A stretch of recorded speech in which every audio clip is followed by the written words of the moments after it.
So we are an old organization, Apimondia, and you'll see in a bit, 1893 we started. We met in Brussels with the World's Fair. A group of beekeepers got together, mostly it was Europe at that point, and got together, and that formed the basis, which is Apimondia today. I'm going to talk a little bit about Apimondia and things, but I'm also going to, in the middle, talk about some challenges that all of us beekeepers face, and also then, if you're part of a club, which many of you are, you face the same kind of challenges that we as Apimondia, trying to stay current, trying to stay, engage new beekeepers. If I look around the room, there's a lot of kind of graying hair, and we're not doing, I think as beekeeping groups, we're not doing enough to encourage youth and others, and we're also not capturing some of the like treatment-free beekeeping and stuff like that. So I'll talk a bit about that. Yeah, my outline, I'll just give a brief overview of our structure of Apimondia, then these challenges, some new pest threats, just to kind of give you something more to think about, climate change as well, and then a little bit about honey fraud, and then I'll conclude. The second part I think is important. We try to bring together scientists and beekeepers and for dialogue. That's our main objective. And we've historically met every 2 years, bringing beekeepers and beekeeping associations from all over the globe with scientists and others engaged in the beekeeping world for just discussion. And that has been our mandate and most of what we've done historically is just this. Every 2 years, we have a Congress and we move around the globe. In addition to that, we do sponsor symposia and things around the globe on different specific subjects. Very briefly, we have an executive council, and I'll show you a bit more about that in a minute. We have a General Assembly, which is all of our members, full members and associate members. At that Congress, you can vote, the members can vote. We've just hired a new webmaster. We have auditing and things like that. But we're all volunteer, almost all volunteer, which when I tell people this, it's kind of crazy. We employ 1.5 persons for Apimondia. Everything else is volunteer. Like I get no compensation. I do get, if I go somewhere to promote Apimondia directly, I get that way paid by Apimondia. But we rely, just like this meeting, we rely on heavily on volunteers. And all of us in the executive council are volunteers. A type of membership, full membership, if you represent a large proportion of the beekeepers in a country or an area, you can become a full member, and then you get voting rights. You also get the option to bid for an Apimondia Congress. That's one of the key benefits of full membership. Associate members, almost the same. They can do a symposium, but they can't hold a Congress. And then we do allow private individuals to be individual correspondents, we call them. This is what I wanted to point out about the breakdown. We have a scientific set of commissions, and then we have regional commissions. So apitherapy, bee biology, rural development, Nicola Bradbear, formerly, economy, pollination, bee health, and technology and quality. So we have these different scientific commissions, and then our meeting revolves around discussing some of those. In addition, we've added, since the Congress in Montpellier in France, we've added these regional commissioners from Africa, Americas, Asia, Europe, and Oceania. In our management board, we have a shorter management board, which just involves the president, vice president, secretary general, and one from each of these groups to kind of make quick decisions. But the executive council involves all of these individuals, and up here. So we're 13, I think, in total. Enough about the structure. This is a map of where we have associate or full members. We represent about 110 different countries, I believe, 110 different associations. So we're very prominent in Europe, into Asia, North America, a bit in South America, Australia, Australasia, less so in Africa, but we're becoming more active there, and not so much in northern Latin America. But we are obviously an international organization. So, shifting very quickly, new threats. And I used to be formerly bee health, and I've worked a lot on bee health and things, and I've done some work on Tropicolaps and small hive beetle. To my knowledge, neither one are here. Small hive beetle is in southern Italy. It's been held there. So I'll touch briefly on Tropicolaps and briefly on small hive beetle. I'll tell a little quick story. I did help introduce small hive beetle to Great Britain. I sent them to York, and they never got out. That was Brown, Mike Brown asked me, he said, would you, had small hive beetle, he said, we want to do some research. So he got all the permits there in York at DEFRA. And I sent him larval small hive beetles in the mail. I'm like, this is totally on you if they escape. But they didn't, and they did work on them in quarantine for a number of years. So I did introduce small hive beetle back, but luckily in quarantine. So I'll just briefly talk a little bit about these two pests, but just to give you a different flavor, more than just Apimondia. Apis dorsata and Apis laboriosa, the giant honeybees, are the original host of this Tropicolaps mite. They build a large single comb.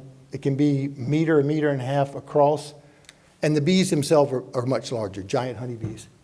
Here on this big statue, there's one here on the ear. Can't see it very well. There's one here on the ear, two on the throat, and one down here. They often nest. They often congregate. So you'll find a tree. I saw a tree once that had 40 nests in the same tree. But single comb, they are hunted and gathered. You've probably seen some of the videos of people hunting and gathering this type of bee on the cliffs and stuff. But it's the original host. And then, of course, they move into our bees. And this is Apis mellifera, and there's the mite itself in a brood cell. It's a small mite. I don't think I have this other picture.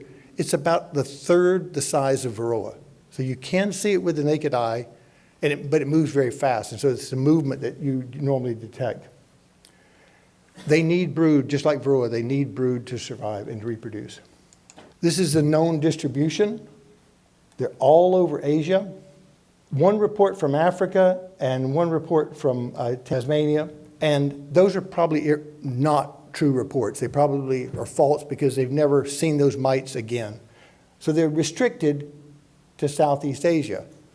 And the question always comes up, why haven't they moved like varroa? Why haven't Tropicolaps moved? For a long time, we thought it was because they need brood to reproduce. So wherever there's a break in the brood cycle, they can't feed on adult bees. That's the other thing. They cannot feed on adult bees. So if there's no brood in the colony and they can't feed on adult bees, if there's a break in the brood cycle, anywhere there's a break in the brood cycle will be protected. Well, we've now thrown that out the window. They've moved into Korea, and in Korea there's like a 3 or 4 months, at least a 3-month break in the brood cycle. They're there in the fall, the bees go broodless. The next spring, the Tropicolaps are still there. So we actually don't know what's going on, but we actually thought in Europe, North America, we'd never have to worry about Tropicolaps moving. But the truth is they can persist through winters without brood, but we don't understand how. A couple of quick things you can look for. In your own hives, this could be caused by wax moth. I call it bald brood. Usually with wax moth, it's a straight line. You'll have them in a straight line. This is also similar to that recapping behavior, which you'll hear some about at this meeting. But in this case, they don't recap. They uncap, but they don't recap. And in Asia, that's a pretty sure sign that you've got Tropicolaps mites. I tested some control products, and because the mite doesn't live on adult bees, the things that we use for contact, the amitraz, any of the contact strips, they just don't really work. So the only thing that really worked was formic acid. So some of the organic acids could work to control this mite. But again, because they don't occur on adult bees very often, the contact acaricides are not going to work very well. Just to kind of recap some of that, they do need brood to reproduce. They're more of a threat where there's no break in the brood cycle, but a break in the brood cycle is not going to protect us.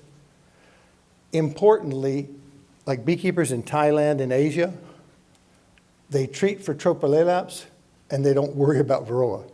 And that's because this mite reproduces more quickly than varroa. So they're doing something to control tropulalaps. It normally works to control varroa as well. So they focus on tropulalaps control. And again, there's no reason why it really won't spread, although thank goodness, so far it has not. Shifting quickly to small hive beetle, just a few things. It was in sub-Saharan Africa for a long, long time and never moved around the globe. And then I think the first record outside of sub-Saharan Africa was the US, and then Australia, Italy, Philippines. So it started to move very rapidly. And we didn't quite understand why. And I think I don't have this slide in there. Peter Neumann in Bern, Switzerland proposed that it's poorly refined beeswax that is causing the small hive beetle to move around, because the beetles like wax and they like slum gum, the things that are, the little bit of brood and stuff that's in unrefined beeswax. So he thinks it's because some of the beeswax coming out of Africa is not refined enough, and it goes to these different continents, and that's how small hive beetle is spread. And it's logical. It could be. He has actually genetic evidence to support it as well. Small hive beetle also can reproduce in alternate hosts. So it reproduces very well in honeybee colonies, but it can reproduce in bumblebee colonies and even stingless bees. Anything that has pollen or brood, it can reproduce in. And this is just very briefly a life cycle, because there's one important part of the life cycle that if it comes to your area. So in the colony, you have adult bees and beetles. And the bees are always trying to keep the beetles away from pollen and brood. And I'll show you that in a different diagram. If they get access to the pollen and brood, the eggs hatch and larvae start to develop, and you get this really massive amount of larvae in the colony. We believe that rain triggers the movement out of the colony, but they have to go into the soil. So the important part is, think about Great Britain.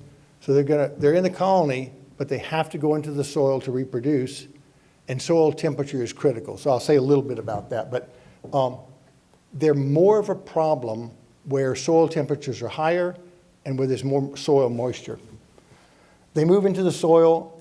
In about 13 days, they can complete this life cycle at 30 degrees C, but where's the soil 30 degrees C that often? So anyway, they fly out, they move into a new colony, and that's the life cycle. This is one of the, for biologists, the more fascinating parts. The bees in the colony are pushing these beetles to the margins. So they push them out to honey areas away from the brood and the pollen. They also can detect egg laying. They'll go in and clean out eggs that are laid in the colony. But they do another thing called social encapsulation. And so they push the beetles into the margin of the hive. They build little propolis walls around there. And you have 10 or 20 beetles in this little propolis prison. So they're trying to corral them. That's the good news. The bad news is then they'll turn around and feed them. So the beetles, you've got this pollen wall, like a fortress, and there's little breaks in it. And the beetles will come up and beg to be fed, and the bees will feed them inside the prisons. So they recognize them enough. They recognize them enough that they're a pest, and they push them to the margins. And yet the beetles have figured out how to stroke the antennae and ask for food. So I have been in my own colonies in Georgia.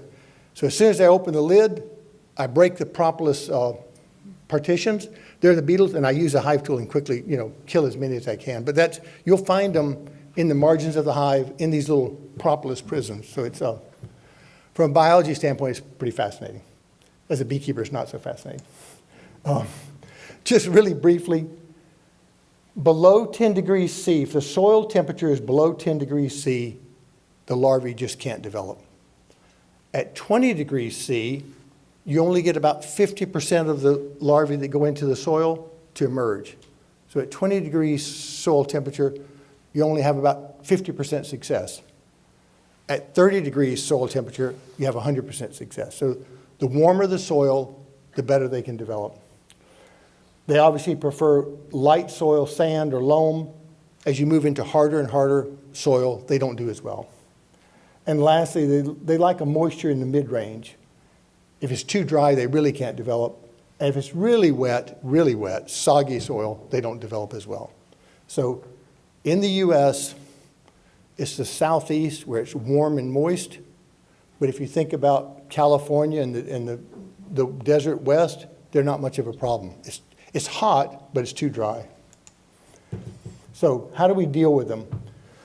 One of the problems you could have is you pull honey that has pollen or brood in it. And if you leave it sit in the honey house, the beetles will find it, they'll lay eggs, and you'll have a mess after about 5 days. So one thing that they do in Africa, and we do it as well, extract in 3 to 5 days. You don't pull the honey until you can extract it. And also, if you pull it without pollen or brood, by using a queen excluder, if you use that, you'll get clean honey, and that's another way. You can artificially reduce the moisture in your honey house below 50%, and the eggs won't hatch. That's another kind of cultural control. And you can use lights to trap the wandering larvae in the honey house. So there's various ways, non-chemical ways that you can deal with them. As a beekeeper, we all want to keep strong hives, but this strong hive concept, it also has to do with space. Where you have a lot of small hive beetles, you don't want to give them a lot of extra comb because then the bees have to protect that comb. So keep strong hives, but keep them as compact as possible if you have a lot of beetles. So that's this high bee to comb ratio. If you make splits, if you make divisions, be very careful not to pull too much brood relative to the number of bees. So you pull excess bees in your nuke or split compared to the brood that you're pulling. That'll help you out. And there's something about sun versus shade, and we don't totally understand it. But if you had 2 apiaries, just a short distance apart, the one in the shade will always have more beetles than the one in the sun. So there's something about shade. They like to be in the shade in those hives. This is, when I'm talking about small hive beetle, but it also relates to Tropilelaps, how big a pest is it? So this is my own interpretation, it's based on experience, but it's not based on necessarily science, because if you have American foul brood in your colony, then that's your number one problem. But for me, Tropilelaps mites top varroa mites by a little bit, not by much. Then American foul brood, because it's so contagious, because the combs are contagious and everything like that. Small hive beetle and European foul brood, to me, are kind of in the same ballpark. But again, European foul brood is kind of on the increase, and so maybe European foul brood would be ahead of small hive beetle, but they're in the same ballpark. And then these other things are, to me, more minor. So that's just my own interpretation of where small hive beetle or Tropilelaps fall in the potential problems that they can cause. Now I'll say just a little bit about climate change. This is an artist friend in the US, David Pettibone. He's actually not depicting rising temperatures. It looks like it. He's depicting, a burning earth.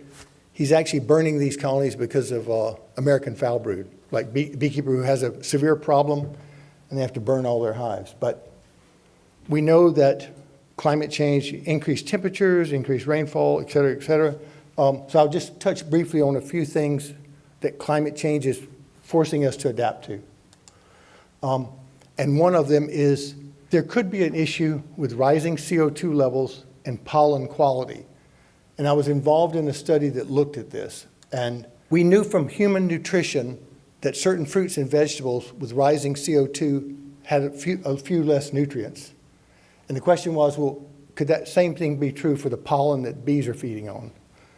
So we chose goldenrod, solidago, as a test plant to look at whether changes in CO2 level would change the pollen quality. And we had historic samples in the herbarium, which we could access over time. And we also did a field component where we planted solidago and held it at high and low CO2 levels. And I'll quickly go through that. There's the citation for it.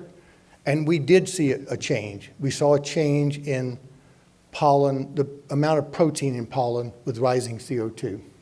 In the Smithsonian in Washington, D.C., we had all these samples dating back to 1842. 1842 to 2014, we had 350 plants. So we sampled 350 plants in the herbarium by taking just a very small amount of the pollen out of those pressed, dried samples.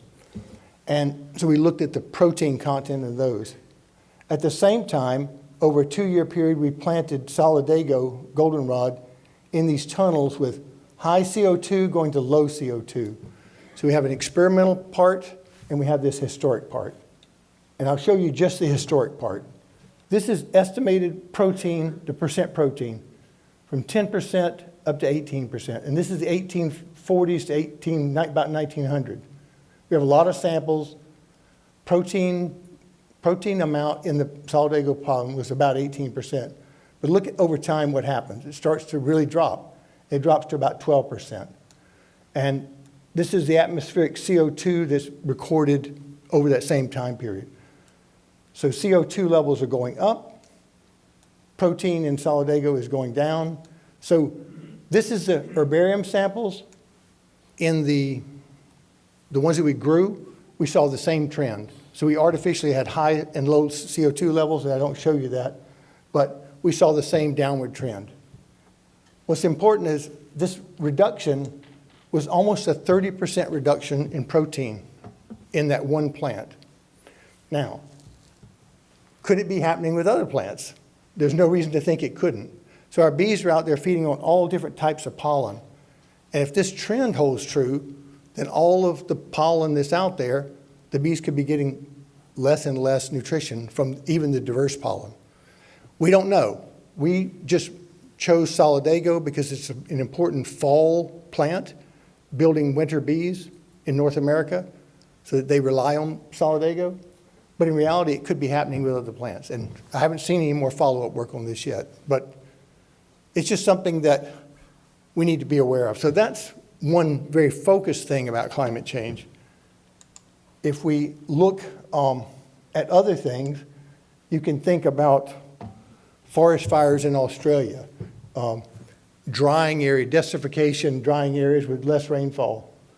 This is a hurricane that it just hit North America about 3 or 4 weeks ago. Massive amounts of rain, you get flooding, you wash away beehives. So there's all these other things that are going on with climate change that we need to be aware of and we need to adapt to, I guess, is the thing. And as beekeepers, the world was stable for a long, long time. We had bees in these set locations, and then all of a sudden you get this 500-year flood and you lose 3 bee yards. So we just need to become more and more aware that our beekeeping can be impacted. We often talk about the negative parts of climate change. There can be some positives in that certain areas are getting warmer. I'm thinking of the continental U.S. up into Canada. It can increase the growing season up there. So you could have areas that benefit and get warmer and have more forage available. Okay, now back to Apimondia, and we'll conclude here in a few minutes. Long-standing organization, I'll just go back and think about our organization or your organization, British Beekeepers or whoever. What will beekeeping look like in 20 to 50 years? Before varroa, we had swarming and AFB, right? I mean, for what, 200 years? We didn't have much change. We've had varroa, we have all these new pests, we have climate change. We as beekeepers have to adapt, and as associations, we have to adapt somewhat. We've been keeping bees a long time in different ways. Then along comes COVID. So we were, as Apimondia, we were making good progress. We'd hired this professional organizing company to help us run our congresses, and things were moving along fairly smoothly, and then COVID hit, and boom, no travel. You couldn't get together like this. I know you've taken 2 or 3 years off from the National Honey Show because of that, and we faced the same kind of problem. How could we hold an Apimondia Congress? We lost Philip McCabe, who was our president at the time. Peter Cosmos had to come in and fill in, and then I was elected in Montreal. So we've had some changes in leadership, but we're making progress. But this is how we've met. This is the Apimondia Executive Council meeting. We almost meet every month now by Zoom. But it's done a couple of good things. It's kept us in touch a bit more, lowered our carbon footprint by quite a bit. We used to meet once a year in person, or try to meet once a year in person, so that's been refreshing.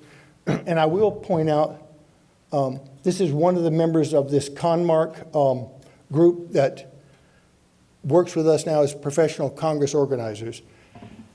And the reason I bring that up is as an organization, we're moving all around the globe, and we elect a new venue 4 years out, and that venue has to kind of recreate the wheel every time. They have to start and they have to work at the venue and work on all these vendors and stuff, and every time it's different. Every city it's different. So now we work with this one company. They take the risk. They take most of the responsibility. The local team works on the program. The local team works on the flavor of the meeting, et cetera.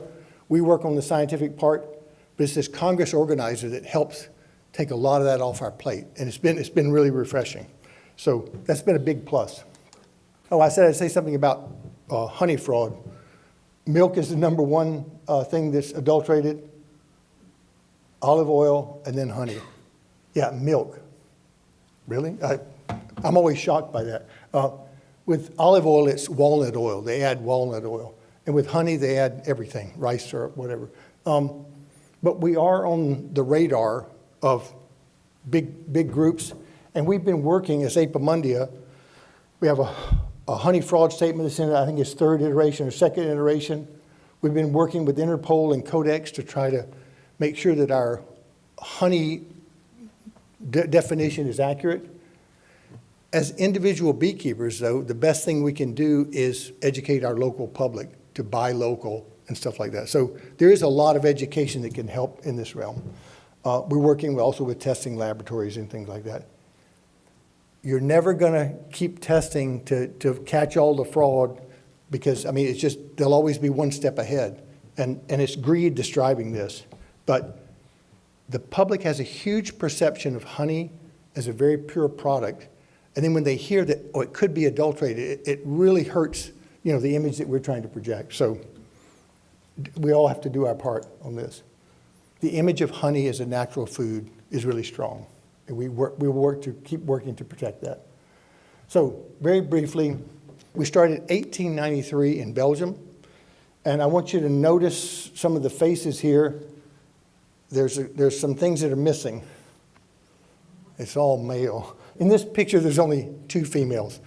I think there were some other female beekeepers. They didn't attend. Yeah, and they're all white. Yeah, and yeah, we have a diversity issue. We have a gender issue. We have a lack of youth issue too, and that's up to all of us to try to encourage people. But here again, this is Torino, Italy, in '28. Predominantly male, predominantly white. This is an early trade show, AP Expo. Look downstairs, it's much more fascinating. But again, you have extractors and you have different kinds of bottles and stuff.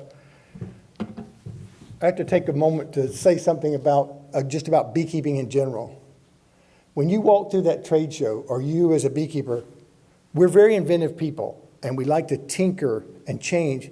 But if you think about it, we've almost changed nothing. I mean, beekeeping is still just an art. We still have a box, and we change the dimensions, we change all this. We have movable frames, and now we have bee counters, we have weight, things that measure the weight, but we haven't made huge changes in the way we manage bees, and I think that's a good thing. I think keeping that art part in the beekeeping. There's some companies working on automating beekeeping, like, even the way that you examine the colony. I don't think that's possible. I think there'll always be a certain amount of art to beekeeping. 1961, the opening ceremony, and we have a few more females in here now. But the reason I show you some of this is coming to this next slide. So that's in Rome. And this is in Prague in '63, and I'm going to bring that one up a little bit more because this is the one, this picture kind of depicts for me what's wrong with Apimondia. These are all this executive council. We have these scientific commissions. We have all these people. There's a lot of order in it, and yet there's not enough engagement. There's, this is the delegates here. The delegates are down here, and maybe some up there. But we're an old structured organization, and we have to learn to adapt. We've hired a media consultant. We have somebody. Our website's been redesigned, but we're not capturing youth. We're not capturing a lot of the different movements that are out there in beekeeping. So again, this to me is where we need to progress more. Move away from so much structure. Now, having said that, if you come to an Apimondia, part of the beauty is just all these people coming together and a little bit of the pomp and circumstance as well. I was lucky enough to go to this Congress. I was not involved directly in Apimondia, but that was in Montpellier. That was a great meeting. These were as well. Did anybody survive Kiev? Yeah. Yeah, a few people, yeah. I see some hands in the audience, and they're here, they're alive. Okay, but Kiev points out, this was the idea. We awarded it to Kiev, Ukraine. 4 years later, they put on a meeting. They've had to recreate all this stuff and get all the structure in place to hold the meeting. A lot of issues with language and everything else. And by the time we got there, things are in place, but that meeting didn't run very smoothly. And most of the hang-ups were on the front end. Registration was a disaster. The scientific program started at 9. Do you know when they opened the gates? The police had the gates closed. They opened the gates at 9. How can you open the gates? Everyone's literally standing outside, and at 9, you're supposed to have your first speaker up here. Anyway, it got a little better, but we learned a lot from that. And after Ukraine, we started moving towards we have to have a professional organizing company to run the Congress and take that responsibility. It's not the Ukrainians' fault. I mean, they had this structure, and it worked, just it didn't work very well. Daejeon, Korea was a good meeting. Istanbul, we just revisited Istanbul, and then Montreal recently. So we move around the globe. That's all I want to say with this. We move around the globe. I will say just a bit, because this was during this challenge time. There's all this stuff going on, and we're supposed to meet in Ufa, Russia. And you read all the papers, well, they're massing troops at the border, and we're like, there's no way. We already knew in advance there's no way we're going to go to Ufa, Russia, but we couldn't be 100% sure. I think it was February 24th when they finally crossed the border or something, and we met and said, okay, we'll either hold no meeting, a hybrid meeting, or we'll try to hold an in-person meeting. We couldn't hold no meeting because we had to have elections. We had elections, and we had to elect a new venue.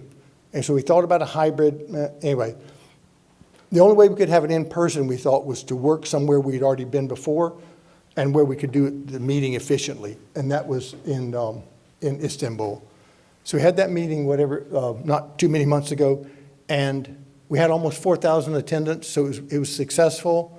We had a lot of participation from North Africa, the Middle East. So it was a good Congress. It wasn't a traditional Congress, but it was a good Congress.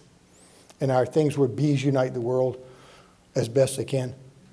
We had a huge delegation from the Ukraine there, and that was very rewarding. That was very rewarding. Almost zero Russian participation. So now the 48th Congress will be in Santiago, Chile. We're making those preparations. It's compressed because it's only a year from now.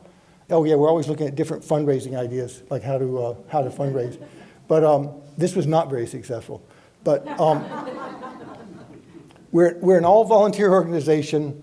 This ConMark has helped us tremendously to better organize and stuff like that, and we're looking towards better fundraising ways. A little bit about the World Beekeeping Awards, because this is kind of like the National Honey Show. We've gone through some growing pains when we tried to increase the testing on honey, and it has not been pretty, shall we say. We wanted to begin to test all the honey that went into our World Beekeeping Awards. So there was all these things. We modified some of the categories and things like that. But even with all these things that we did, there's still a huge issue in trying to get honey samples to the labs, because the labs are in Germany. So you have to send things in advance. We're still wrestling with this. It's still not perfect. So the question is, do we increase keep the level of testing to show that it really is important, or I don't know. I like this local flavor, like the National Honey Show is good. You bring your honey samples, you get evaluated right there.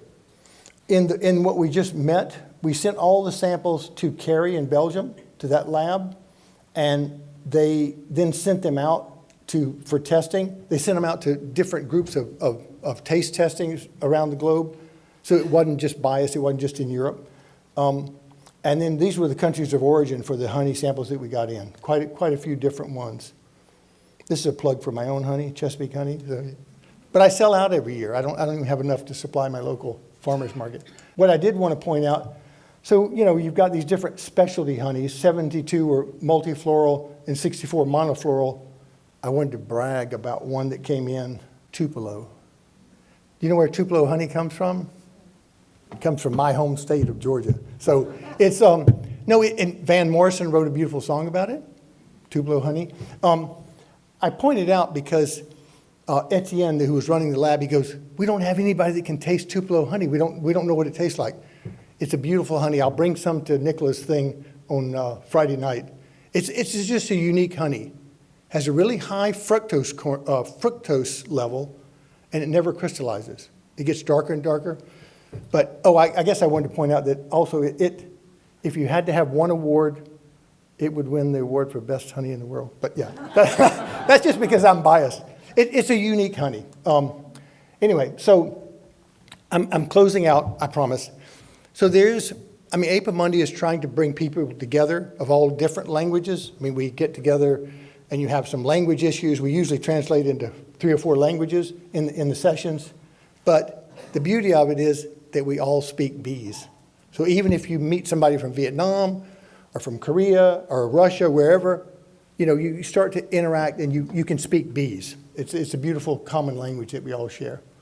This is just a pretty picture. We're just supposed to reflect on why we keep bees. And it goes back, I was listening to Nicola's presentation and even what David Goulson was saying about we become better, as beekeepers, we become better naturalists, we become botanists and stuff. So anyway, I think beekeeping to me is always art and interaction with nature. And we need to move towards a more sustainable kind of beekeeping. A lot of different types of beekeeping in the world. We need to involve more youth. And with that, I'll close and say, come to Santiago, Chile, or come to Copenhagen, Denmark in 2025. So thank you. One of the things that I think everybody should go to Apimondia for, if they possibly can, is not just for the scientific things, but for the trips. You go round and you see beekeepers keeping their bees in the way they do. And I must say, Turkey was amazing. But you talk to beekeepers and their generosity and their loveliness makes you feel you're so thrilled to be a beekeeper. So this isn't a question, it's a statement. Go to Apimondia and have a wonderful time. Thank you, Mom. Thank you, Mom, for that. Just to follow up, we have a scientific program. People come for the AP Expo too to see because this is heavily European, the meeting here, it has a lot of European manufacturing. We get manufacturers from all over the world with all these different products, but you're right. Actually, the interaction with the people, one-to-one, and then our tours, our technical tours are wonderful. So thank you. I'll also say, I've only been to 2 Apimondias, the last 2, and they are just amazing. And the tours, fabulous, lectures. And we always have something new to learn about beekeeping. And when you speak to people from all around the world, you've got different perspectives. So brilliant. But what I wanted to say was going back to where you're talking about climate warming or climate change and the drop in pollen. And I think this is something that we could... perhaps thinking about what Dave Goulson has said as well, and also studies that the Welsh Botanic Gardens did about the bees' preference for the wildflowers in the hedgerows rather than the cultivated plants. And I presume that you brought the soldago in and sowed it, so it wasn't its natural place. So maybe when plants are naturally seeded, they're fulfilling a purpose with processing minerals, and the bees will always prefer the most mineral-rich plants. So there's a whole other layer of exploration, and perhaps we need to have less cultivated areas. And then with the pollination, I really think there has got to be a lot more education and discussions with farmers about the use of the other pollinators, because bringing honeybees or transporting honeybees to pollinate crops that could be pollinated by the native bees is much more sustainable. And a lot of that is down to just complete lack of awareness. And so we need to all work together, you know, the farmers, I want to say naturalists, but I could say the wrong one, couldn't I? Yeah. But, you know, it's, you know, everybody Yeah. coming together and really, understanding more about the bigger picture. So one of the things that David, he touched on a lot of different big issues, but when it comes to farming, one of the biggest problems is, well, we're way too chemically dependent, putting chemicals in, but they just want to get larger and larger fields. So if you just simply break up the field size a bit, you get a lot more hedgerows and stuff. So that's a huge improvement right there, just diversifying agriculture.